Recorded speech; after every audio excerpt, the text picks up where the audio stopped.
उसके जीवन में कोई विषाद नहीं होता है, तनाव नहीं होता है। लेकिन आज दुर्भाग्य है कि भारत में भी इन 4 आश्रमों के नियमों का पालन नहीं हो रहा है और छोटे छोटे बच्चों को भी संन्यास की दीक्षा दी जाती है। ये बहुत गलत बात है।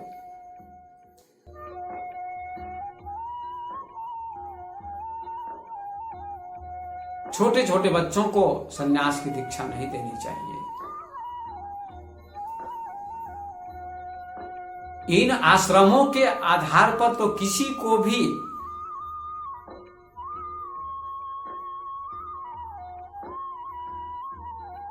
संन्यास की दीक्षा देना बहुत बड़ा अधर्म है। संन्यास का अर्थ घर का त्याग नहीं है, बच्चों का त्याग नहीं है, परिवार का त्याग नहीं है। इसको भी समझना आवश्यक है। प्रथम आश्रम के संबंध में आपने सुना, पहला आश्रम है ब्रह्मचर्य आश्रम। ब्रह्मचर्य के बाद ही गृहस्थ में प्रवेश मिलता है।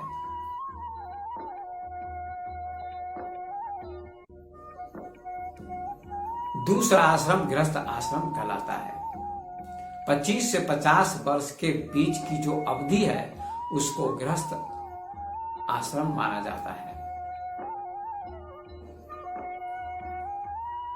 लोग आज मठ को आश्रम कहते हैं, मंदिर को आदि को आश्रम कहा जाता है, लेकिन गृहस्थ आश्रम भी आश्रम ही होता है। इसलिए हमारे ऋषि के नियम के अनुसार 25 वर्षों की अवधि को ब्रह्मचर्य आश्रम माना जाता है और 25 से 50 वर्ष की अवधि को गृहस्थ आश्रम माना जाता है। 25 से 50 वर्ष की अवधि में 2-3 बच्चे उत्पन्न करके गृहस्थ आश्रम का पूरा पूरा पालन करके संतान उत्पन्न करके और व्यक्ति को तीसरे आश्रम में प्रवेश करना चाहिए। ये प्रत्येक व्यक्ति के साथ लागू होना चाहिए।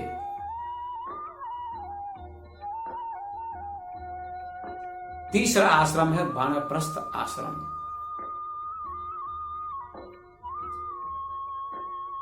वानप्रस्थ आश्रम का मतलब होता है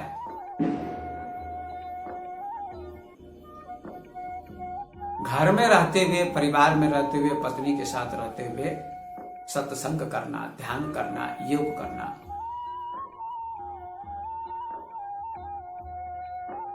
पचास वर्ष की उम्र जब हो जाती है तो वानप्रस्थ आश्रम प्रारंभ होता है।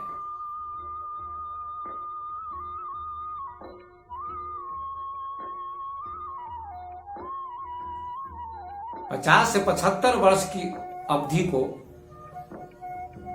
वानप्रस्थ अवधि मानी गई है। उस अवधि में, उस आश्रम में व्यक्ति को पति पत्नी के साथ रहते हुए ध्यान करना चाहिए, योग करना चाहिए, सत्संग करना चाहिए, परमात्मा का चिंतन करना चाहिए।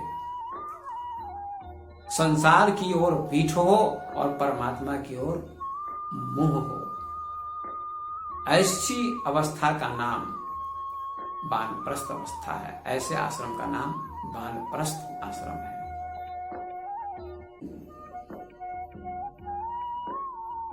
और चौथा आश्रम जो बहुत कीमती माना जाता है, जिसकी बड़ी महिमा गाई गई है पूरे भारत में, संन्यास आश्रम को अंतिम आश्रम माना गया है। संन्यास का अर्थ लोग समझते हैं घर का त्याग, बच्चों का त्याग, पत्नी का त्याग, समाज का त्याग, सबके त्याग का नाम सन्यास माना जाता है, लेकिन सन्यास का यह अर्थ नहीं है।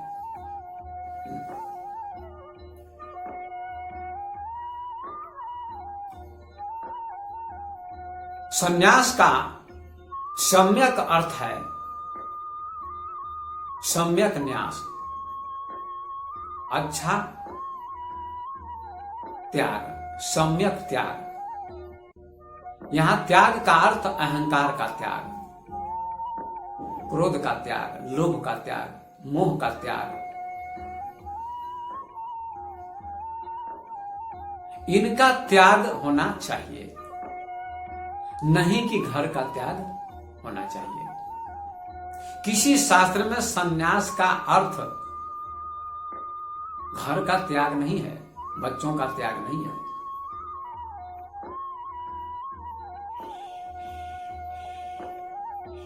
सन्यास का अर्थ होता है सम्यक न्यास, अहंकार का त्याग, वासना का रूपांतरण और परमात्मा की अनुभूति।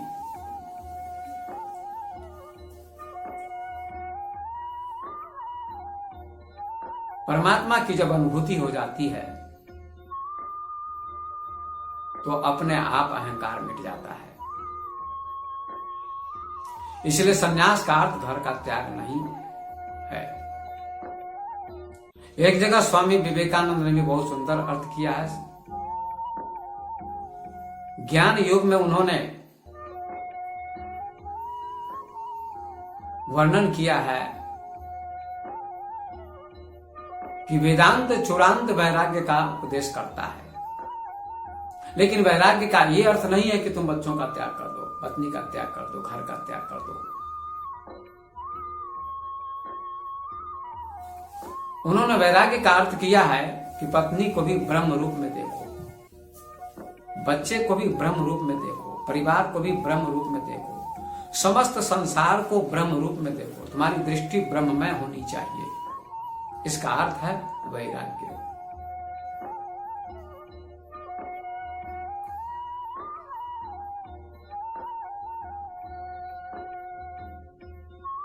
बृहदारण्यक उपनिषद में प्रसंग आता है कि ये याज्ञवल्क्य नाम के एक ऋषि थे। उनकी दो पत्नियां थी, एक का नाम कात्यायनी था, दूसरी का नाम मैत्रेयी था। याज्ञवल्क्य ऋषि बड़े विद्वान थे, बड़े ज्ञानी थे, ब्रह्म ज्ञानी थे। बृहदारण्यक उपनिषद में ये प्रसंग है।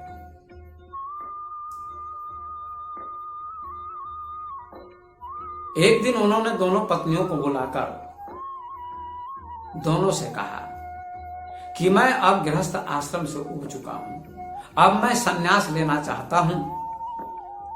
इसलिए मेरे पास जो संपत्ति है मैं तुम दोनों को बांट देना चाहता हूं, ताकि मेरे नहीं रहने पर तुम दोनों में विवाद न हो।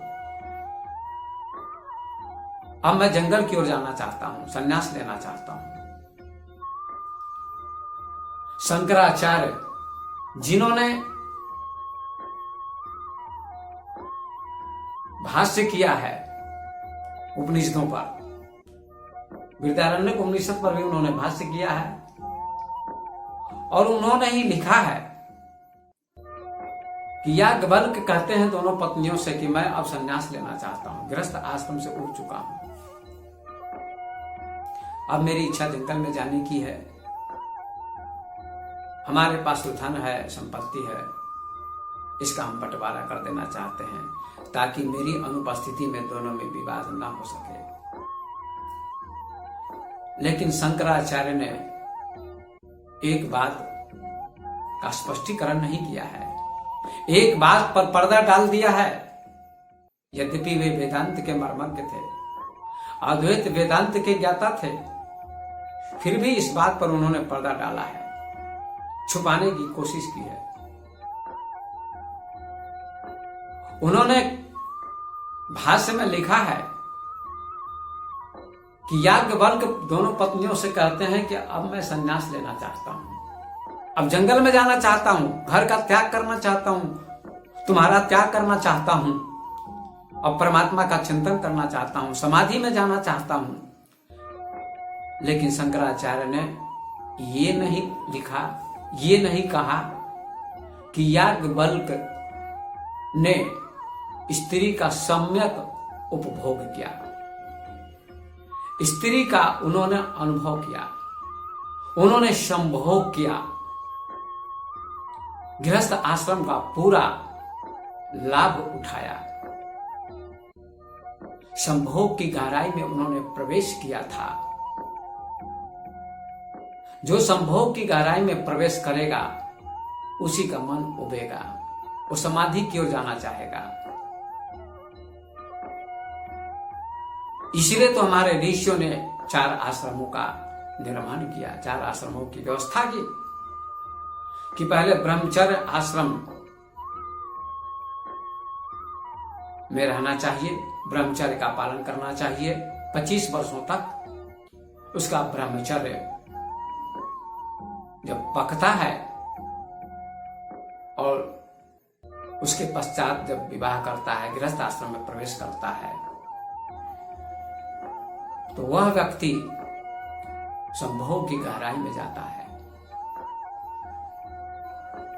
और उस गहराई का स्पर्श करता है, उस गहराई का अनुभव करता है और तब उसे वैराग्य होता है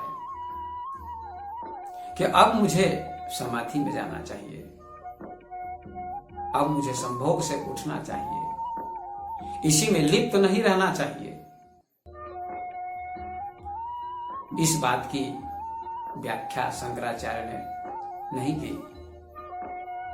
ये उनको कहना चाहिए था कि याज्ञवल्क्य ऋषि ने दोनों पत्नियों से संभोग का आनंद लिया था, गृहस्थ आश्रम का आनंद प्राप्त किया था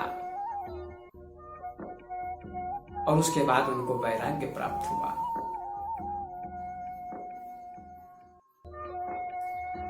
अब उनकी इच्छा समाधि में जाने की हुई, इसलिए उन्होंने दोनों पत्नियों को बुलाया। लेकिन ऐसा शंकराचार्य जी ने नहीं लिखा है। यद्यपि वे सम्माननीय हैं, पूज्य हैं, लेकिन फिर भी एक बात पर उन्होंने पर्दा डाल दिया। इस बात का स्पष्टीकरण उनको देना चाहिए था कि याज्ञवल्क्य ऋषि ने पत्नियों का उपभोग किया था, पत्नियों का सम्यक उपयोग किया था, पत्नी के आनंद का अनुभव किया था, संभोग की गहराई में उन्होंने प्रवेश किया था और उसके बाद उनको समाधि की इच्छा जागृत हुई, समाधि की जिज्ञासा हुई। ऐसा उन्होंने नहीं लिखा है।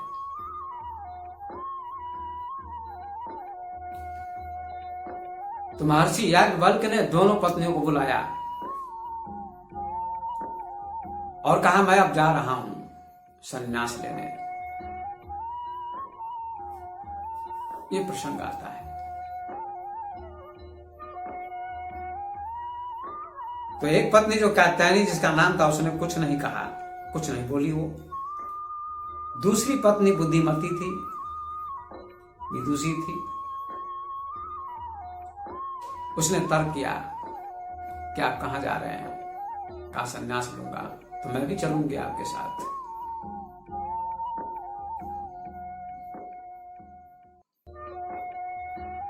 मैत्रेयी ने कहा, आप किस धन की खोज में जा रहे हैं?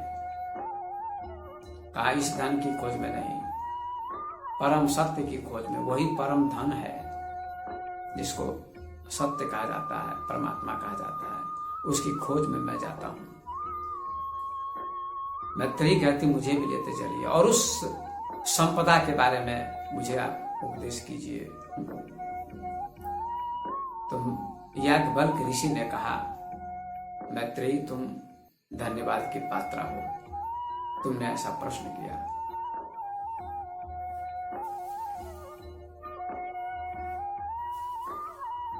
याज्ञवल्क्य ऋषि ने कहा, न वारे जाया ही कमाए जाया प्रिया भक्ति, आत्मनस्तु कमाए जाया प्रिया भक्ति।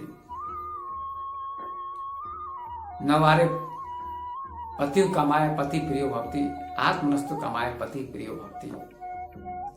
न वारे पुत्र नाम कमाए पुत्र प्रिया भवंती, आत्मनस्तु कमाए पुत्र प्रिया भवंती। न वारे देवा नाम कमाए देवा प्रिया भवंती, आत्मनस्तु कमाए देवा प्रिया भवंती। न वारे सर्वस्व कमाए सर्वम प्रियम भक्ति, आत्मनस्तु कमाए सर्वम प्रियम भक्ति। आत्मा वारे द्रष्टव्यो श्रोतव्यो मंतव्यो निधिध्यासितव्यो, अनेन दर्शनेन श्रवणेन मत्या विज्ञानेन सर्वम विदितम। ऐसा महर्षि याज्ञवल्क्य ने मैत्रेयी से कहा कि पति को प्रसन्न करने के लिए पत्नी प्रेम नहीं करती है, अपनी आत्मा की संतुष्टि के लिए पति से प्रेम करती है पत्नी, और पति भी पत्नी को संतुष्ट करने के लिए प्रेम नहीं करता, अपनी आत्मा की संतुष्टि के लिए पत्नी से प्रेम करता है। पुत्र भी पिता को संतुष्ट करने के लिए पिता से प्रेम नहीं करता है, अपनी आत्मा की संतुष्टि के लिए पिता से प्रेम करता है। पिता भी पुत्र से प्रेम नहीं करता है, अपनी आत्मा की संतुष्टि के लिए पुत्र से प्रेम करता है। देवता भी अपनी आत्मा की संतुष्टि के लिए सबसे प्रेम करते हैं। सबकी कामना के लिए, सबकी संतुष्टि के लिए सब एक दूसरे से प्रेम नहीं करते हैं, अपनी संतुष्टि के लिए एक दूसरे से प्रेम करते हैं। इसलिए मैत्रेयी आत्मा ही दर्शन करने के योग्य है, आत्मा ही मनन करने के योग्य है, आत्मा ही निधिध्यासन करने के योग्य है। उसके श्रवण से, मनन से, निधिध्यासन से सब कुछ जान लिया जाता है। इसलिए आत्मा ही सर्वस्व है। ऐसा उपदेश अपनी पत्नी मैत्रेयी को दिया। ये बृहदारण्यक उपनिषद में वर्णन है। तो मैं ये कहना चाहता हूं कि महर्षि याज्ञवल्क्य जो बहुत बड़े विद्वान थे, ज्ञानी थे, ब्रह्म ज्ञानी थे, ऋषि थे, उनके पास भी पत्नी थी, एक नहीं दो पत्नियां थी, फिर भी ब्रह्म ज्ञानी थे।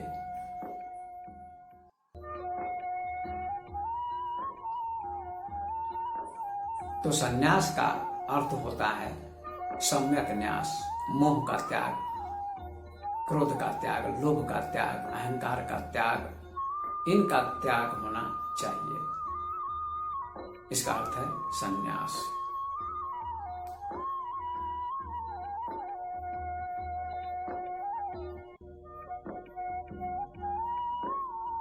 हमारे देश में ही एक बहुत बड़े विद्वान थे जिनका नाम राहुल सांस्कृत्यायन था। बहुत बड़े विद्वान थे, 35 भाषा के विद्वान थे।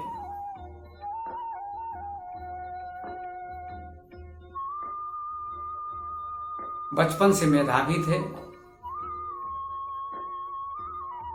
संस्कारी थे। उन्होंने काफी अध्ययन किया, बड़े विद्वान बने। और ऐसा प्रसंग है, ऐसा लेख है उनके संबंध में कि उन्होंने 21 वर्ष की उम्र में विवाह किया। विवाह के पश्चात उनके मन में वैराग्य का उदय हुआ। उन्होंने घर का त्याग कर दिया, वे साधु बन गए, सन्यासी बन गए और देश की यात्रा की, विदेशों की भी यात्रा की। लंका गए, चीन गए, रूस गए, कई देशों की यात्राएं की। बहुत बड़े विद्वान थे, 35 भाषा के विद्वान।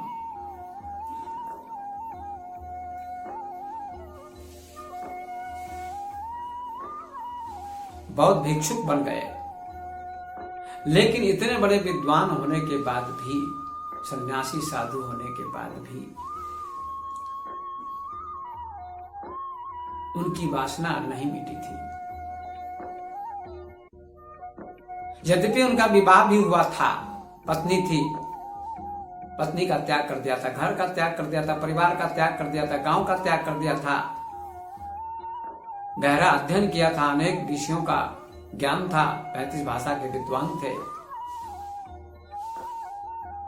बहुत बड़े दार्शनिक थे। फिर भी उनकी वासना नहीं मिटी थी। साधु होने के पश्चात भी उन्होंने 2 विवाह किए।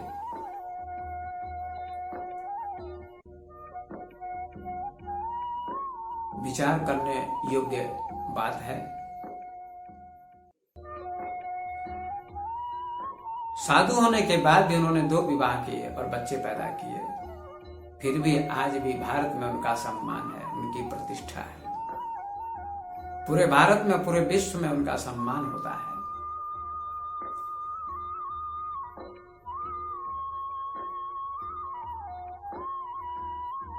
इसलिए मैं निवेदन करता हूं लोगों से कि ये जो साधु का वेश है, सन्यासी का वेश है,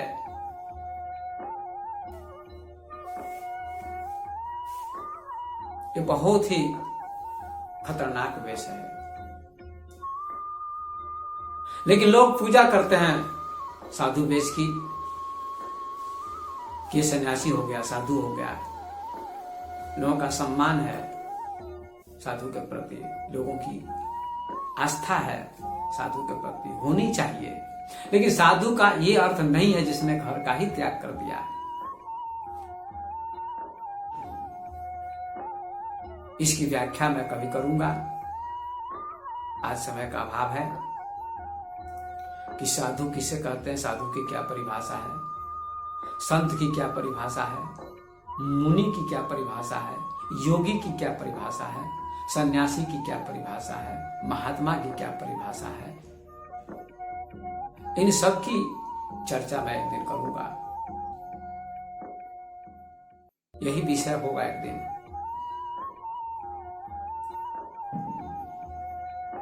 इसलिए मैं निवेदन करता हूं लोगों से कि इस बात का चिंतन करें, इसको समझें। आंखें बंद करके